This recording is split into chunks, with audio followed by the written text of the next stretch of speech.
And we are live. Excellent. Hello, everybody. It's Monday night. I'm coming from you from this little bungalow in Queens. That's kind of nice, but I'm all over the place in this episode. So we had to pre-record the interview that we're going to have later, and it's going to be in a different location. But hey, my life's a mess. The world's a mess. So just trying to fit the vibe of the current degrading geopolitical security situation. So what happened this weekend as we're all clambering into the live? So we had a bombing. Israel bombed Yemen. So that's probably going to de-escalate. Yemen responded. If you guys were completely unplugged since Friday, Yemen, with a unmanned suicide drone, penetrated Israel's air defense grid and hit Tel Aviv. They responded by bombing a port, fuel depot, and a port in Yemen. At least 19 people were killed. The Houthis responded by shooting one, potentially more than one. There's been conflicting reports of ballistic missiles at the port of Eilat in southern Israel, and they were intercepted by the David sling system, which is for bigger missiles and bigger threats than the Iron Dome. Am I in Rockaway? I am not in Rockaway Park right now.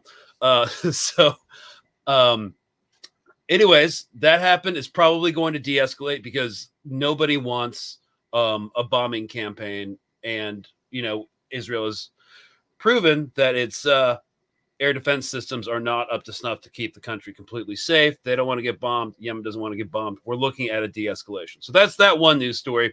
I've been wrong before, but I definitely don't think I've been wrong with this. Iran also does not want this situation to escalate. They're achieving all of their political objectives just by letting everything play out. And we're going to bring the ICJ ruling opinion that came out Friday. That's the main focus of this episode here in a minute. Also, Joe Biden no longer going to be president. I mean, he most likely, he wasn't going to be president anyways, but now he's definitely not. So he's endorsing Kamala Harris. The billionaire class in America that Joe Biden has served faithfully for over 47 years has finally pulled the plug on his campaign. Over 60 billionaires have come out around 60 billionaires, have come out and openly endorsed Trump. If you're on the bathroom wall at a dive bar, that is X, formerly known as Twitter, Elon Musk is totally pushing on his own personal platform, why Trump would be such a great president.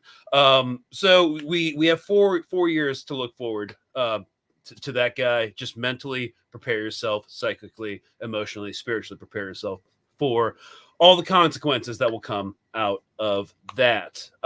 Also, one more new before we jump into the main segment. Kamala Harris, she's declined to preside over Benjamin Netanyahu apparently speaking in front of Congress on Wednesday. If you're in the DC area, swing by. I'm going to be there on the ground covering that, and should get pretty interesting.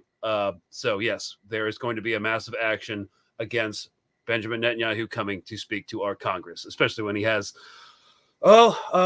requested ICC warrants out for him for crimes against humanity. So anyways, now let's get started with international law, because on Friday the ICJ, in a case that is separate from what happened with the South African genocide case in front of the ICJ, this predates October 7th. This has been in the works for years, and it came after the referral to the UN General Assembly has ruled that Israel is in fact an occupational apartheid government, and they are trying to permanently annex through illegal settlements Palestinian territory. So let's play some clips from the actual press release. Oh, wait. Broad array of legislation adopted and measures taken by Israel in its capacity as an occupying power treat Palestinians differently on grounds specified by international law. The court notes that this differentiation of treatment cannot be justified with reference to reasonable and objective criteria, nor to a legitimate public aim. Accordingly, the Court is of the view that the regime of comprehensive restrictions imposed by Israel on Palestinians in the occupied Palestinian territory constitutes systematic discrimination based on inter-area, race, religion, or ethnic origin in violation of Article 2, Paragraph 1 and 26 of the ICCPR, Article 2, Paragraph 2 of the ICESCR, and Article 2 of CERD. Okay, yeah. So pessimism, about the effectiveness and enforcement of international law and the concept of a rules-based order is understandable, but not all hope is lost yet. It is unsurprising that mainstream media have largely ignored this historic and unprecedented ruling of the International Court of Justice against Israel's apartheid and illegal occupation of Palestinian lands. According to an analysis by Haaretz, this ruling, quote, essentially arms countries with justification, institutions, corporations with justifications to penalize Israel. So if we were going to pull up, just so you can see how internally Israeli media is treating this, it's pretty significant. So yes, scrolling up, you can see the title of their analysis is actually is ICJ's decision on occupation goes beyond Israel's worst fears. So you can check out that article if you want. It's basically, look, Prime Minister Netanyahu has focused much of his career on opposing the Oslo Accords, which we're going to get into with our guest is a lawyer of international humanitarian law. He's made it his whole career to torch the Oslo Accords. That's been his main talking point. But now, because of this ruling, the Oslo Accords are effectively nullified, but not in the way he intended. Israel is no longer in a position to condescend to allow Palestinians the right to self-determination. Instead, they are now compelled to do so unconditionally, according to the highest legal authority in the world. So if Israel fails to end the occupation, which is obviously they're not going to do it, there are now legal mechanisms in place to pressure it to comply. So this is, if we look at what happened to South Africa, this is kind of like a major ruling in the beginning of the end. And the beginning of the end will last years. So there was, we're not going to see effects of this immediately. So there was this massive misinformation push immediately following the World Court's ruling on Friday, with propagandists on social media characterizing it as an opinion and emphasizing the term non-binding. But what they mean legally is it's different from what you would use as an opinion in your everyday life. And we're going to get into that later as well. So this is, of course, a mischaracterization of the nature of international law meant to pacify the layman. So if we're going to look at the Israeli Foreign Ministry's response, I'm pulling that up right now because they do a lot of their communication on Twitter. This is kind of what they said. Everything they brought up here is not actually enforced, has nothing to do with international law. So one of their main statements was, it should be clarified that the opinion that published today is an advisory opinion and is not legally binding. This is obviously a mischaracterization, as I said previously. The state of Israel adheres to the rule of law and has an independent and respected legal system. It is committed to international law and will continue to protect its citizens in accordance with international law. But what it fails to mention, oh yes, I do mean X. Sorry, Smokey, thanks. I just hate the name, so I keep the old name. But anyways, what it fails to mention is that the World Court has determined Israel is guilty of apartheid with institutionally discriminatory legal systems against Palestinians. Consequently, Israel is no longer considered an independent and respected legal system capable of investigating itself. The long-term implications of this ruling extend beyond Israel's worst fears. And we can gauge the significance of this ruling by the mainstream media's response, which has been minimal, mainly just highlighting that it's not legally binding. And although this is true, the ruling sets a clear precedent that will be referenced for years to come, and it does not reflect positively on the situation. So this is a legal matter, and of course will not immediately impact the daily lives and lived experience of Palestinians living under military occupation in the West Bank or those in Gaza. now enduring what the IDF calls another assault into a safe zone. Because, oh, yeah, of course, right after the ICJ rules that, they need to end the occupation and apartheid, what do? They assault another safe zone. So, nothing new there. So despite the dire situation, there is a glimmer of hope. The ruling finally addressed the issue of reparations, providing clarity that many legal scholars did not expect at this stage. They saw the question of reparations being like years down the line, but it's already happening right now. So we're going to explore the significance of this development with Kristen Zornada, an international humanitarian lawyer and federal judicial advisor. So real quick, before we begin the interview, I have to remind y'all that we are an independent newsroom here at Mint Press, and we rely heavily on outside non-corporate contributions. So if you want to check us out on Patreon, that'd be great. And we're just going to jump right in to the discussion about this historic ruling. Stand by. Here we go.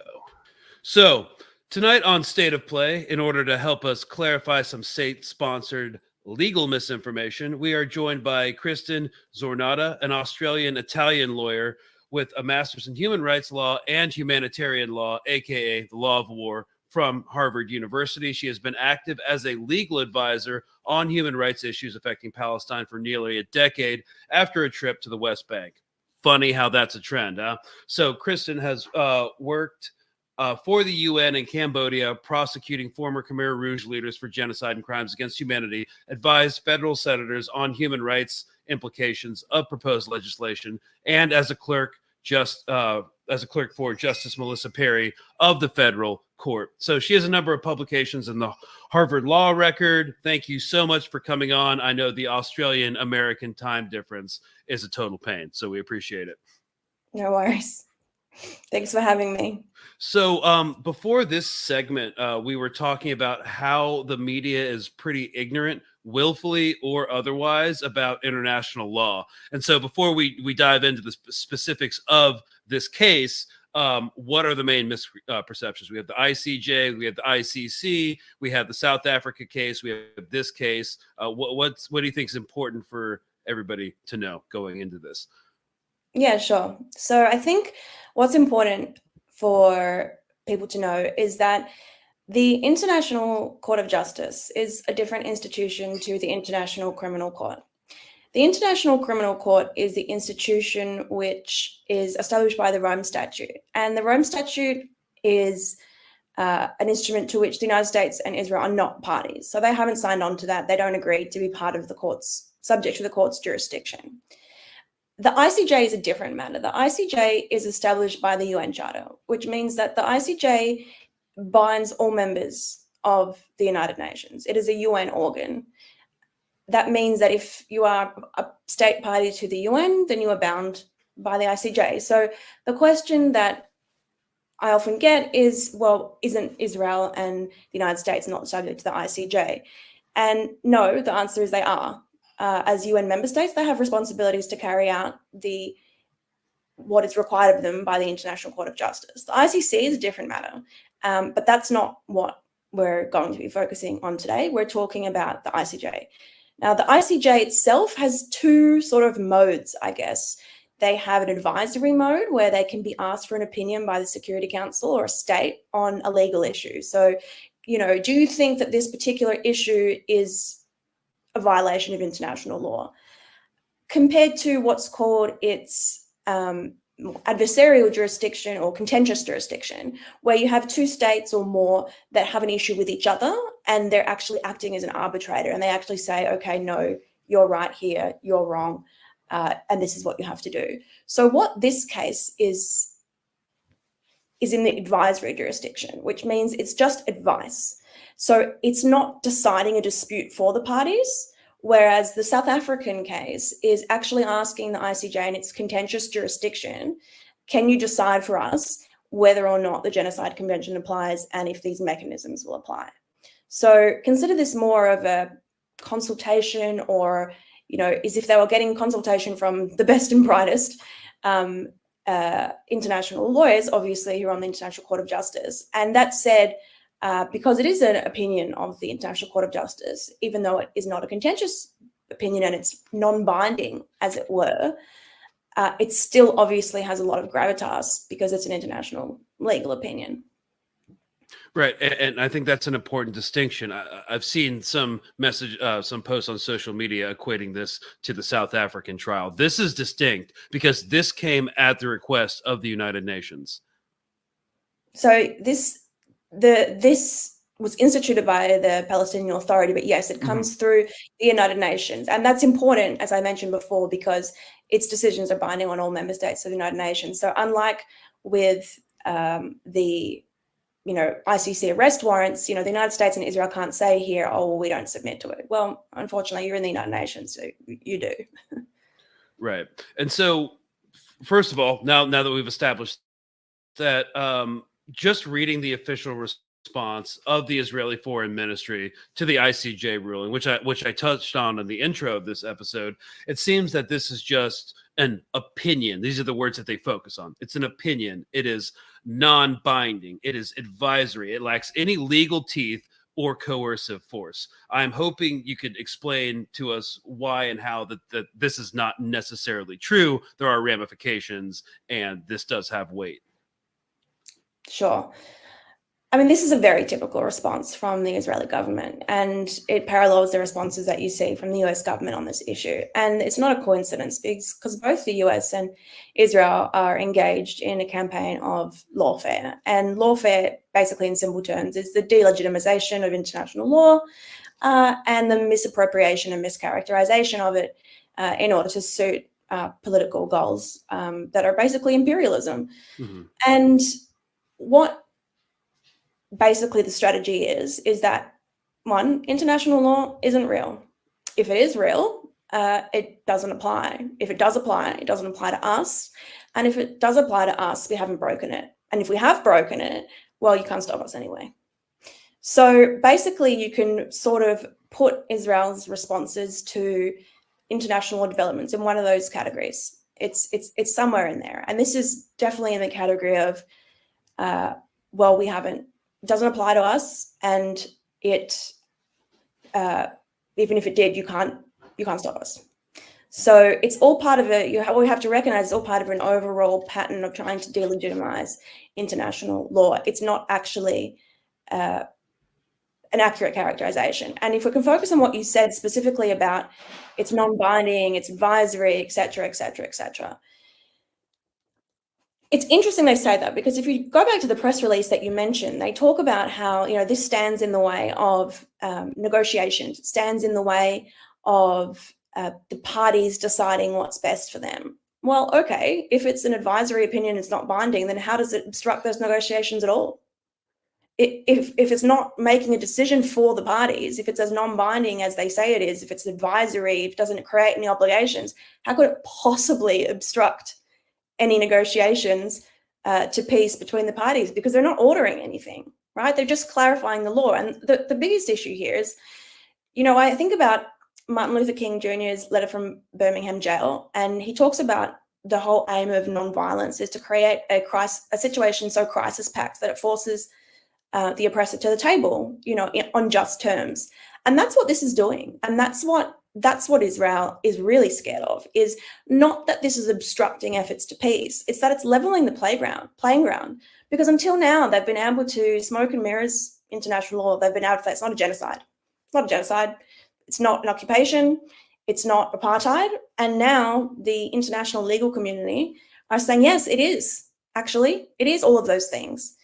And when you think about the role of court proceedings, non-binding, etc., that's not really the point. If the purpose is negotiations, which it always has been, the purpose of the law is to sort of clarify what realistic expectations for the parties are. So you can tell people, okay, well, if you don't like this deal, we're going to take our chance in court. But you can't do that unless you have a benchmark. And until now, there wasn't one. And now there is. And turns out it's come out in favor of what the Palestinians have been saying all along. So the issue here is not that it obstructs negotiations, it's that it's leveled the playing field and made it a more even playing field for Israel compared to what we had during the Oslo Accords, which was a terrible deal, which was basically the idea of someone took your house and then offers you a room in it and charges you rent. So when they say Palestinians don't want peace, they're not offering peace, they're offering pieces. Right, and I definitely want to get into the Oslo Accords later on. But before we progress into like the lawfare aspect of all of this, when people say there's no coercive force, there's this idea of this leveling the playing field.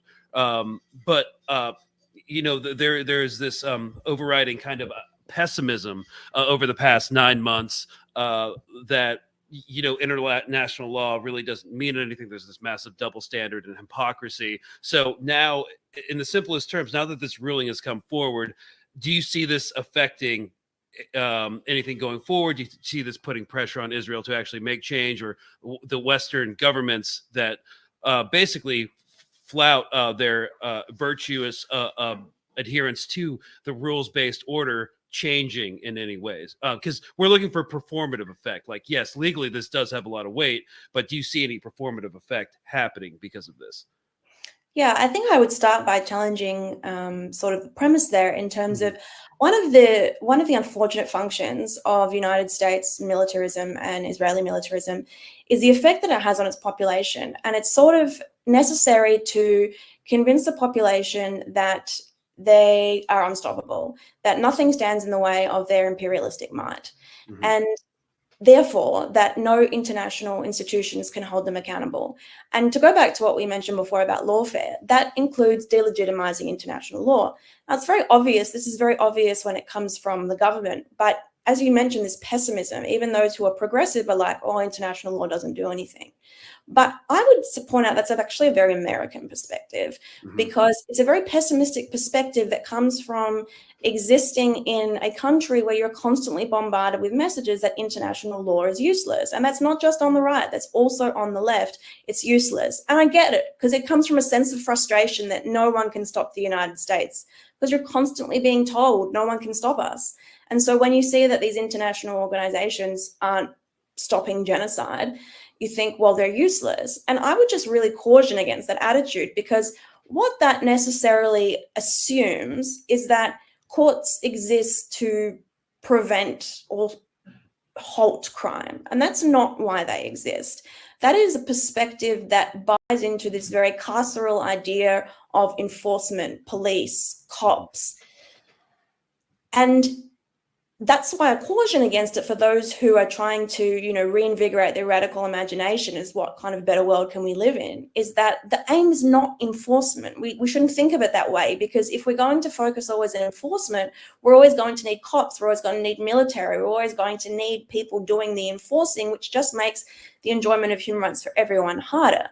So I would first say that, we need to reset our attitudes a bit. The second thing I would say is that the use of the passive voice is very interesting, because we're always told it's not enforceable or it's non-binding, and it's reported on that, this doesn't have any teeth, as you mentioned, or it's not enforceable or it can't be enforced. And I would say that's the wrong way to put it, because if we're speaking technically, no court can enforce their own judgments. That's sort of the point of separation of powers. The court makes the decision and then the state has to enforce it somehow. Or may not even be the state. It might be a private party who wins a civil claim. It might be the revenue service.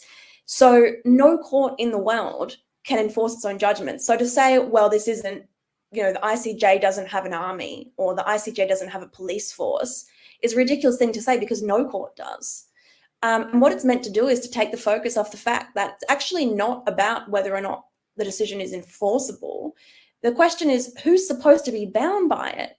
And if we look at the UN Charter and we look at Article 94, the first thing that Article 94 says is that each member of the United Nations undertakes to comply with a decision of the International Court of Justice. So by shifting the focus to, it's not enforceable, completely overlooks that actually any member state of the United Nations has a duty, first and foremost, to uphold it. So it's not the obligation of the court to enforce it. It's the obligation of the state to actually comply with it. And if they fail to do so, and this is a point that almost never gets mentioned in American and Israeli media, is that Article 94.2 of the UN Charter says that if they fail to do that, that the matter can be referred to the Security Council for additional measures. Mm-hmm. And then again, we hit this pessimism. People say, oh, well, the US is on the Security Council, they just veto.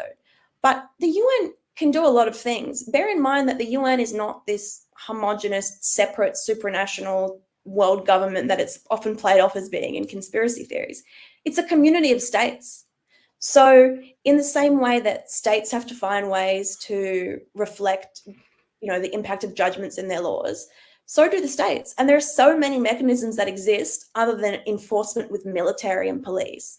A major one is sanctions regimes. The UN has a sanctions regime. The Security Council can decide to list organizations as being sanctionable. They created a blacklist of organizations that were complicit in violating the Convention on the Rights of the Child in Israel. They also can order sanctions at Security Council level. And beyond that, I think we also need to look at the effect that this judgment has for all the countries around the world that aren't the US and Israel, that have domestic mechanisms that allow them to enforce the judgment. Because what we're talking about is genocide. We're talking about apartheid. These are international crimes, and they have a special status under international law, which says we recognize these crimes are so bad that anyone can basically take action to prevent them and enforce them. Any country has standing if nothing is being done about them. That's an interesting point that I doubt I never hear it get brought up. It's like, okay, it's not enforceable. The United States is not going to enforce it. Britain is not going to enforce it. But that doesn't mean other countries won't. And that's when we see this thrust towards pariah statehood and isolation that does take a long time. Like the Olympics are coming up. South Africa couldn't participate in the Olympics for like 20 years. This isolation does take a long time to normalize, to mount, and to in some ways formalize. So that's something that never gets brought up, and that's an interesting point to bear in mind going forward. And now I think at Harvard, you told me you were taught by a former IDF legal official, so I'm sure you have some like unique insights into how they wage this lawfare, as you were saying. And we can see that like some of these talking points, like it's not enforceable, are part of that. But it seems like from the layman's perspective that they make a bunch of sweeping statements about international law, which aren't necessarily true. And they do this in order to undermine the international humanitarian law system, thereby get away with whatever crimes that they want. So it seems like now that this ruling has come forward from the ICJ, that they are an occupation and that they are guilty of the crime of apartheid.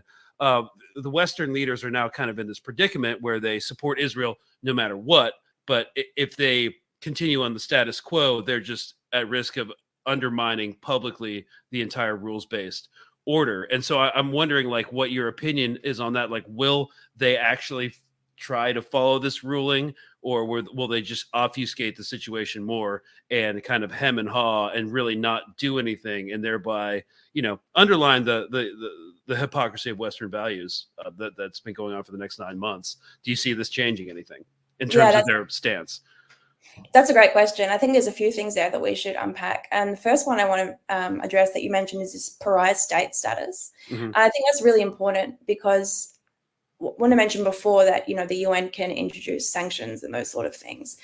The only way for the US and Israel to sort of get out of having to comply with this judgment in some way, shape, or form is to pull out of the UN. And I just can't see the US doing that, because that would mean giving up their veto power on the Security Council. And if there's the only thing that the US hates more than disagreeing with everyone else is being irrelevant. So I really doubt that they are going to do that. And I think you're going to see some fractures in the Israel-US relationship if it comes to, I think that the US government would rather throw the entire US population under the bus in the form of giving military support to Israel than pull out of the UN Security Council. I genuinely believe that, because you have to bear in mind that until very recently, international law was serving Israel and the US very well.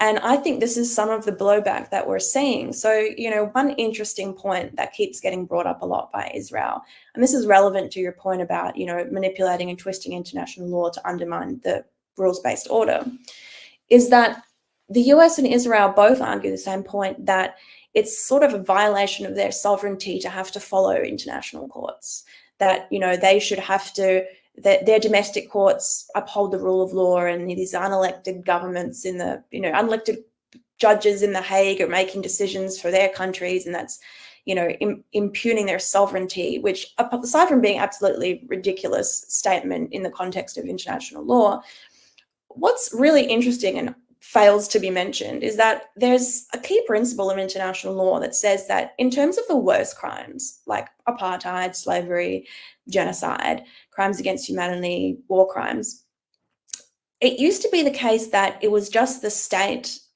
of citizenship of the offender, and the state where the offences were committed. Only those two states would have jurisdiction. So again, it was the offender's citizenship and the state where the jurisdiction where it was committed. And that was because crimes were seen as being committed against the state. It was the people versus whoever. And there was a big shift in international law after the Second World War where the rights of victims were recognized. And they said, well, hang on, it doesn't matter what the nationality of the offender is. It doesn't matter where the crimes happened. If justice is for the victims, shouldn't it matter where the victims are from? And shouldn't it matter that, there's not impunity for these crimes? And so there's a principle basically that's enshrined in the Rome Statute, which says that the court has jurisdiction if the national court of a state party is unwilling or unable to prosecute the relevant individual. And that can be because the whole state has collapsed, or it can be because they're hawing and humming and, putting off actually holding their nationals accountable. And that's what you see in the United States, and that's what you see in Israel. So there's this principle that says, if a state is doing that, the international courts, their jurisdiction kicks in. And what's really interesting about that, Greg, is do you know where that principle comes from? Not entirely. Not particularly. Who invented that principle? It's the Israeli Supreme Court. And they invented that, spawned it, I suppose, in what's called the Eichmann case. It's called the Eichmann Doctrine. And what happened was Adolf Eichmann was a Nazi who fled to South America, Argentina, I believe it was. And Argentina wouldn't prosecute him initially. And Israel said, we'll send him to us because, he was responsible for the murder of 6 million Jewish people. And Argentina said, well, he's not an Israeli national. And by the way, your state didn't exist when he committed the crimes. So you don't have jurisdiction. He didn't commit the crimes in Israel, and he's not an Israeli national. So what they did is they had Mossad go to Buenos Aires and kidnap him off the street and bring him back to Israel. And the Israeli Supreme Court basically decided, aside from saying that his extraordinary rendition was fine, which would absolutely not fly these days, the principle that has stood the test of time is what's now become the Eichmann Doctrine, which says it doesn't matter if you're not the state, it's not just the state of the offender or the state where the crimes are committed that has jurisdiction. If we want to focus on the victims and the rights of victims and justice, we need to ensure that those responsible for the most heinous crimes are brought to justice. And therefore, if any state with jurisdiction is not able or willing to take action, the state of the victims can take action, even if the crimes weren't committed there. And so that was set up in order for Israel to try Nazi war criminals. And now it's kind of come back and hit them in the face, because the same principle says that it doesn't matter if you don't recognize if the Palestine is a state, because the victims are Palestinian and Palestine is a state party to the ICC. So we have jurisdiction over you. And that is why Israel is throwing a temper tantrum right now, is because the laws that they set up in order to prosecute the worst crimes against humanity committed during the Holocaust, turns out they apply universally. The lack of a sense of irony is sometimes quite astounding. It should also be it's also worth bearing in mind that that same principle was used to try to issue an arrest warrant in the ICC for Putin, if I'm not mistaken, for war crimes in Ukraine, even though Russia is not a party to the Rome Statute either. But, you know, Western officials were really using that, flouting that as a casus belli to expand the war in Ukraine too. So, yeah, that's kind of where a lot of this, I mean, it's hopeful at the same time, but there's also this degree of pessimism that I mentioned. I think also, I'm sorry to cut you off. No, please go ahead. Yeah, I mean, I think, you know, also if we can go back to Karim Khan, the ICC prosecutor's remarks, he said that when he was investigating, he was told no, that the ICC is just for Africa and war criminals like Putin. I think another thing that what we're seeing that you know, as much as there is pessimism, I actually have a lot of optimism for probably the first time in my international law career, because what we're seeing is we're seeing people from the global south, people who were living under apartheid, who are from colonized countries, who were brought up with the promise of Western human rights and Western ideals and believed them. And we're like, well, okay, you created these laws, you created these systems to benefit the West, by the way, but let's take you at your word and let's make them apply to everybody. And that's what we're seeing now. And that's why I think we're seeing this big, you know, temper tantrum from the United States and Israel, is because they have created, you know, the noose for their own neck, because they made these laws. They made international law. This has all been created since the end of the Second World War. This is all precedent that was created by, you know, the US and Israel. And now the people who they sold the dream to, you know, in their former colonies and in the global south are saying, okay, well, now we're going to hold you accountable.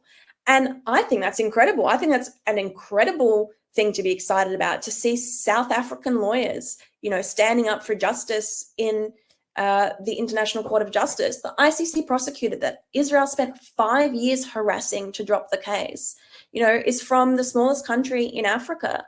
And she remains steadfast in her mission. And, you know, I think this pessimism, this idea that international law is not effective or it's useless, I think this is very localized to countries like the US, where the government benefits from this idea that international law is not useful, because outside that context, people are very hopeful about international law, realistic about it's not going to save us, right? But it's just one tool. And the great thing about international law, the great thing about having international law standards, is that despite our religions, cultures, ethnicities, morals, ethics, it's a universal standard for everyone. So we can sort of, you know, apply it everywhere. And I think ultimately that's what Israel and the US fear, is they fear it being applied to them. And that's certainly what we see from Israel. And, you know, if I could just go back to the point that you mentioned about being binding and not enforceable, I always say with these things, as much as we become disillusioned with, you know, the ability of these institutions to stop genocides or whatever, I would say look at Israel's behavior. Okay, so for example, Israel has spent 5 years and millions of dollars to get the head of Mossad to harass the ICC prosecutor not to investigate Israel. So my question to you and to, you know, all your listeners is, why would they do that if they didn't feel intimidated by the International Court of Justice or the International Criminal Court? There's something there that scares them, because otherwise, purely from an investment point of view, you can't justify that investment. There's some reason, because if they genuinely thought that these courts had no teeth, they had no power, they'd go, say what you want, we don't care. What's it got to do with us? But they don't. They are engaged in the system because they know that they have to be engaged in the system to have any form of legitimacy. So in order to have any form of legitimacy, they have to at least pretend to play by the rules. Right. And so, I mean, when we speak of them being worried or concerned, when we look at their official press statement, it's the only one that we have so far. You know, this really happened on Friday. We're recording this on Sunday. We might have something more on Monday, but they're probably going to go with this for a while. You can kind of like read the desperation in the language. It says it should be emphasized that this opinion is blatantly one-sided. It ignores the past. Well, of course it ignores October 7th, but the historical rights of the state of Israel and the Jewish people in the land of Israel. They even refer to the West Bank as Judea and Samaria, biblical names. It doesn't seem to be rooted in any sort of like hard law, like anything that they're referencing. It seems detached completely from the system that they apparently subscribe to, but also don't want to be a part of at all. And they are. It is noticeably, it's definably apparent that they are now finally concerned about this. And that brings me to I think the third section was that we talked about was that Netanyahu has spent his career promising that he will torch the Oslo Accords once and for all. And this has been a major talking point for Israeli propagandists, that they had this peace accord, that they were finally willing to come to the table with like the Palestinian state and the terrorists and Yasser Arafat after the first Intifada. And they came to the table, the Oslo Accords, which have always been a bad deal for Palestinians because the power dynamic was very one-sided. It was the Israelis essentially condescending to allow the Palestinians to have a shred of like self-determination. But now it seems, and Netanyahu's basically promised that throughout his political career, that they will never come to fruition, that he will torch them. And now it seems that the ICJ, by ruling that Israel is an occupation of the land, they have an obligation to not occupy and be an apartheid state, and that they have a responsibility to deal with Palestinians as like equal partners, essentially. It seems like the Oslo Accords are finally dead, just not in the way that the Israeli government wanted them to be dead. Yeah, exactly. It's kind of like that, that old story about the monkey paw, that you get a wish and it comes through twisted. So I suppose that's kind of true. And I think, as you say, the Oslo Accords were a bad deal. And what we know works in terms of, resolving these sort of complicated situations that are not all that complicated with Indigenous peoples. And this works all over the world. I think, there was a Harvard study on this that basically said the only thing that works long-term sustainably is self-determination. That's the only thing that works. And you got to put the power in the hands of the people effectively.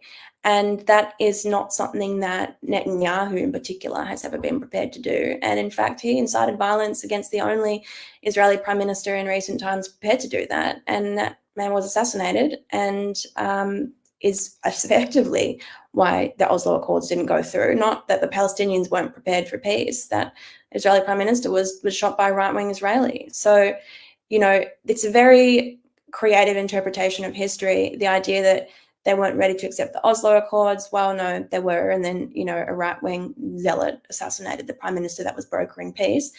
And as I said to you earlier before, it's sort of like someone takes your house and kills your whole family, and you come, you're on holiday and you miss it all, and you come home and there's some new people in your house and they're like, oh, sorry, you can have a room upstairs and we'll charge you rent. And we'll put up this little plaque that says your parents used to live here.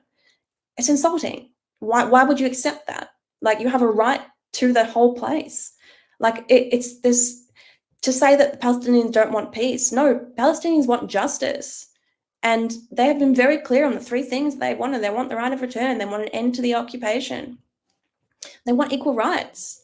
And they're very clear. And, let's be honest, when Israel says that the Palestinians don't want peace, what they mean is Palestinians aren't prepared to compromise on those three things. And, we've talked a lot throughout this sort of segment on pessimism, and I've tried to sort of inject some moments of optimism that I see. And I think, even in this press release, it is a completely different tone. It is a huge shift in tone. And I have read like hundreds of Israeli press releases in my time, and they normally adopt a very aggressive, almost bullying tone in an attempt to, they use emotive language in an attempt to rally the international community around Israel because of this grave injustice that's happened. They invoke a lot of, Holocaust language, tomorrow is Holocaust Remembrance Day, or, this is the biggest loss of life since the Holocaust. And this is a huge shift in tone. This has gone from like aggressive, bullying, emotive language intended to rally support to more logical and rational, albeit hollow, language. And what I would like point out here to anyone who's, you know, looking at Israeli propaganda is the first thing is, who is this for? Is you need to ask, who is this for, right? So it's from the foreign ministry, I think, the Foreign Office. So it's not for Israelis, okay? It's in English, so it's for the international community. And the language, the way it's written, you know, there's a sentence in there, there's like a whole paragraph. It's very European. So when I read this as someone who, you know, works in Europe, who translates a lot of, you know, legal texts into more sort of Americanized language, this is a document that is written for a European audience. It is written for the European view of international law, which is one about negotiations and, you know, all coming to the table and so on. It's not about this aggressive approach. So I read this and I say, this is for Europe. And then I ask why. And my hypothesis for that is that what Netanyahu is scared of is EU sanctions. Because, you know, the US and Israel, again, like to paint this very bleak picture that everyone is with Israel and everyone supports the genocide. That's not true. And the EU itself, you've seen, you know, Spain and I believe Norway have come out wanting to recognize Palestinian statehood. Other countries have said, no, we won't, but we will listen to the UN. And so this is terrifying for Israel, because the way that the EU works, the way that the Europe keeps peace among each other, is by subscribing to this supranational body, right? And they have a European court as well. So their European member states can't just say, oh, let's ignore the ICJ, because then all their other member states will say, you're going to ignore the European Commission too? You're going to ignore all our stuff? So this is terrifying for Israel in that sense, because now that we have a clear proclamation here, I think what we'll expect to see is the EU will have to do something. The EU will have to have sanctions, tariffs, whatever. So no more parties in Paris for Netanyahu. And, you know, as much as the US in particular loves to play this idea to its own audience that, you know, people would only ever want to come to the US, that is a terrifying prospect for someone like Netanyahu to be barred entirely from Europe. And as you said before, you know, really risks Israel becoming a pariah state. And so finally, I think that's the big takeaway. It's like, I mean, for me, with no like legal expertise, it's like, okay, so it's non-binding, it's opinion, it's meaningless. But then why are you so scared? Because you can see the desperation in the language. Like every time they lash out, get more aggressive. They have their paid propagandists on like social media, just spreading these same talking points around. It's like, yeah, okay, well, you must be concerned. At the very least, you must be concerned about something. So the last point with the last 4 minutes we have here, I just wanted to get some clarification and see if this is an accurate read of things. That because the ICJ has ruled that that Israel is an apartheid state, its legal systems were basically designed to try Palestinians on a completely different level. I was just wondering if that means that they can no longer investigate themselves, because spokesperson Matt Miller loves to get in front of the White House press corps and say, well, we're waiting on Israel to investigate themselves when it comes to these crimes against Palestinians. Is that going to be a harder talking point to sell to the White House press corps going forward after this ruling? Yeah, I mean, that's absolutely, that's in the part.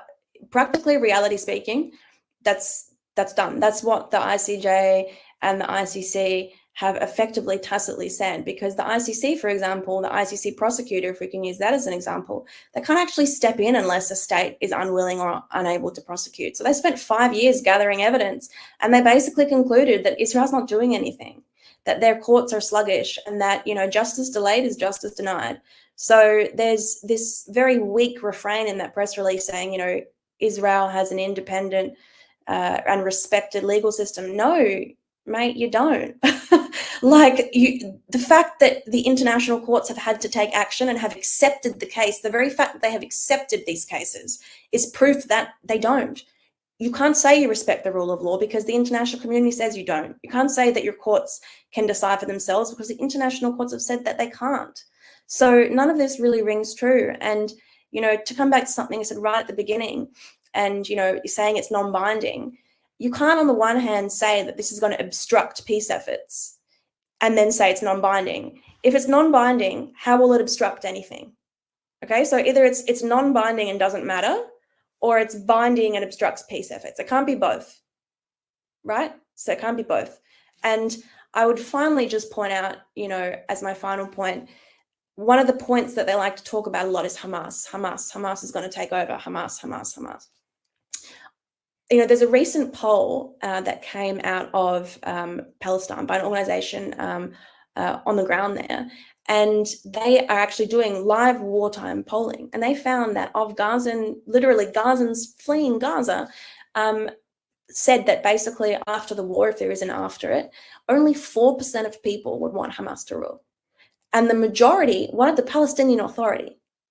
And the Palestinian Authority were the ones that asked for this advisory opinion from the ICJ. So again, you can sort of see the picture coming into a bit more clarity. It's a bit more terrifying for Israel. It's the idea of a viable Palestinian state. They don't want Hamas to rule. They want the Palestinian Authority. The Palestinian Authority has this legal opinion that says, yes, it is apartheid. Yes, it is an occupation. And now they can negotiate from that position of strength. And again, that's why we saw last week, Israel came out and passed a motion saying that they're not going to recognize Palestinian statehood. That's what this is all about, really. They're trying to make the prospects of a Palestinian state unviable, and Netanyahu has always said that. And now we've kind of passed an event horizon where, the more they try to suppress it, the more people are going to be behind it. It just doesn't seem like it's going to lose any momentum anytime soon. So, no. Well, thank you so much for coming on, Kristen Zornada. This has been an excellent discussion. I don't think a lot of these points that you've made have really been shared. Definitely not in the mainstream media. So we appreciate you coming on to State of Play on Mint Press News tonight to talk with us about that. Thank you very much. Thanks for inviting me on, Greg. All right. Well, that was a very enlightening interview with Kristen Zornada.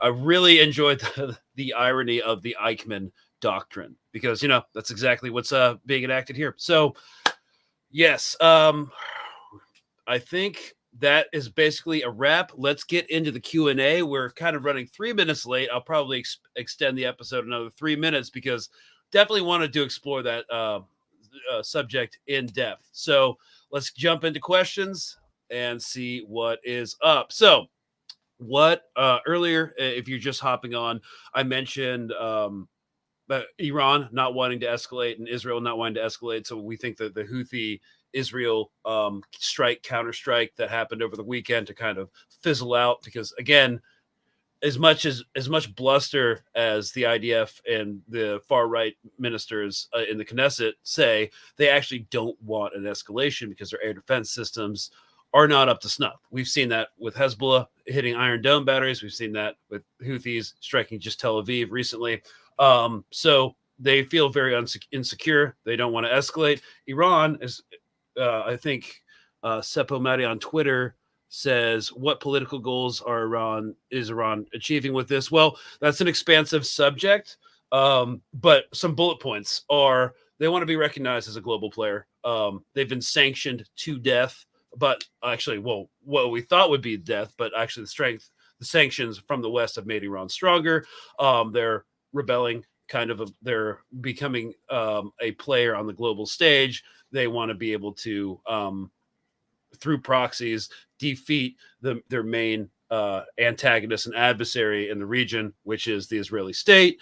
But they don't really need to escalate the conflict to accomplish those goals. And guess what's bad? They've spent so long trying to build up their economy from the sanctions that they don't want an escalation, which would be bad for their economy. They could end up having their major financial and industrial centers bombed. So it doesn't really make a lot of sense for them to escalate the conflict. The United States doesn't want to either because we're trying to shift to East Asia, and plus we're still bogged down in the Ukraine, and the American people will not accept another forever war in the Middle East.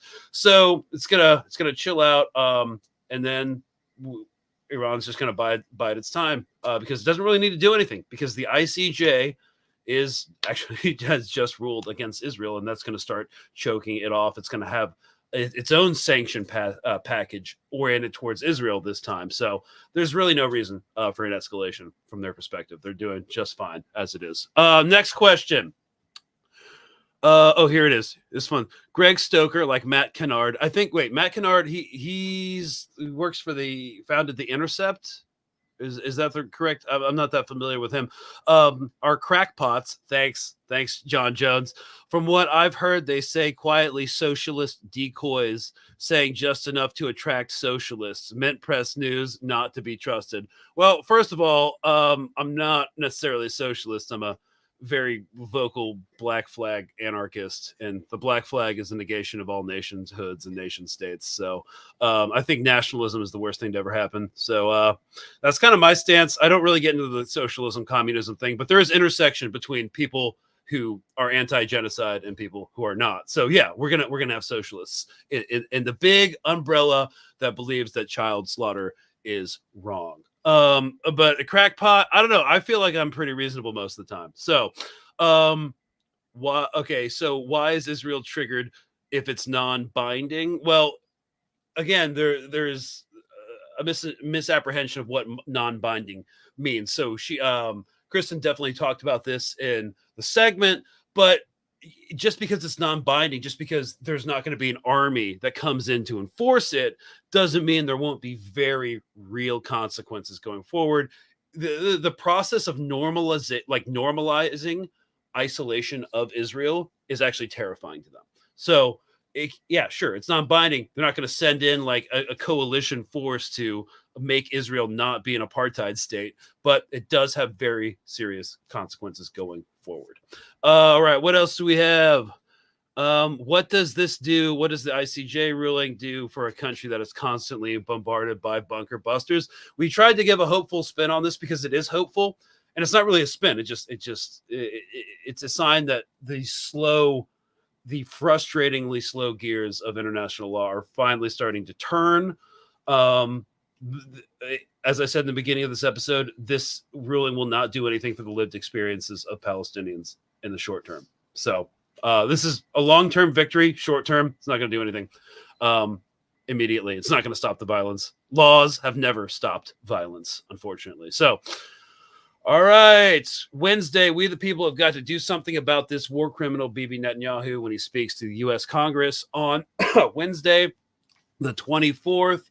I'm going to be there. I'm going to be with Veterans for Peace covering that. I might be speaking to the press alongside Colonel Larry Wilkerson. You guys might know him. He's a pretty prolific on YouTube and other social media platforms as a geopolitical commentator and analyst. He was the former chief of staff for Colin Powell during the unfortunate years. And now he's also a member of Veterans for Peace. And so, we're going to be, I think he's going to be there. I'm not sure, but I'm going to be with Veterans for Peace. And then there might be some direct action stuff that gets real spicy, and I'll be live streaming that and covering that as well. So if you are a vet, we're bringing OCPs if you still have your own combat fatigues. And if you're not too fat to fit in them, that's what we're in. So jeans, uniform is jeans on the bottom, fatigues on the top. If you can still fit into them. Mine, they're a little tight, but I can still get them on. So that's Wednesday. I'm going down to DC tomorrow. I'm getting to DC tomorrow, not on Wednesday, because he's going to speak to Congress, and Congress goes into session at 9 a.m. So I don't want to have to travel last minute to try to get there for any actions that happen on the ground. So the night before, and then I'm coming back the 24th. So that's just my logistical plan. I recommend that if you're going to DC, you get there on the 23rd, if possible. So, yes, is it okay? All right. Do you think that the Balfour Agreement, the Balfour Declaration, completely and irreparably messed up the Middle Eastern borders? No, I mean that was Sykes-Picot. Sykes-Picot after the First World War. It was when all the arbitrary countries. I mean, the Balfour Accord was business as usual. Just the British Mandate of Palestine. But after the dissolution of the Ottoman Empire, it was the Sykes-Picot that really did it. So you guys should look into that if you're more interested. I heard the PLA and the UN requested the ICJ ruling. Well, So first of all, this is a good thing to reiterate. There is a difference between the ICC case and the International Criminal Court against Netanyahu, Yoav Gallant, and then three leaders of Hamas.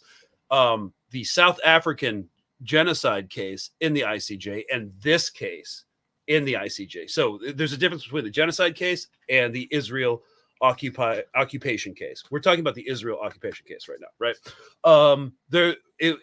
This was started. This case has been in the works for like 5 years. It was started at the request of the UN General Assembly because the ICJ is attached to the United Nations. The UN asked for a ruling by the ICJ on Israel's occupation and apartheid in Palestine. It took years now, and it was done independently before the events of October 7th, and it's now finally coming to fruition years later because these things take a long time. So yes, it was requested by Palestine. The UN then requested it after a special commission brought it to the attention of the General Assembly. General Assembly asked for a referral to the ICJ. The ICJ came back with an opinion, and now we don't have enough time to get into what it's going to look like going forward in the UN, but it'll probably come down to Security Council resolution. And how do you think the United States is going to vote? If they abstain, it'll be really interesting. I think Kristen also talked about this in the segment as well. Okay. Finally, we've got, yes, but what about security? I think this is for the protest. I want to show up. So how can we all meet up? Well, the thing that sucks is I'm pretty sure I'm like maybe monitored. I don't really even use Signal. So I'm just there to film and live stream because I draw a lot of attention. So when it comes to security, Signal with disappearing messages, but bear in mind, even Signal, the app, can be cracked. So anything's crackable for sure. Nothing's secure unless it's like old school. Because if your adversary is high tech, you go low tech. So word of mouth, probably and you'll be able to find something on the ground. Just show up early, ask questions, get in touch with people. That's how I'm doing it because I'm kind of like security kryptonite because I'm a public figure. So I'm not involved in any of that, but I will be there to record and document. And we're talking about the protests in DC on the 24th. Netanyahu apparently just landed in DC, so it's going to happen. All right, guys. Well, we are at the end of our time. Thank you so much for watching. This is State of Play Men Press News. We wanted to cover the ICJ ruling because we knew the mainstream media was never going to cover it. And because they never covered it, it just kind of goes to show, well, it's probably significant. Yeah, that's just how it goes. If the mainstream media, the corporate media doesn't cover something, it's probably because it's important and they don't want you to know about it. So thank you all so much for watching. We hope to see you on the next one. This will be posted to YouTube and I think Twitter as well, or sorry, X, if you want to watch a replay. And we'd appreciate it if you like, share, and subscribe. Also, if you want to support Mint Press News and support non-corporate media, you can always check us out on Patreon. Throw $5 this way towards Mint Press News instead of, to The Economist. So consider that.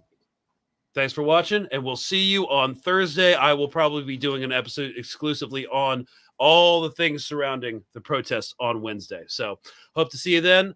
And let us know in the comments if this 5 p.m. Eastern Standard Time works better than the old 7 p.m. Eastern Standard Time. So cheers, y'all. See ya.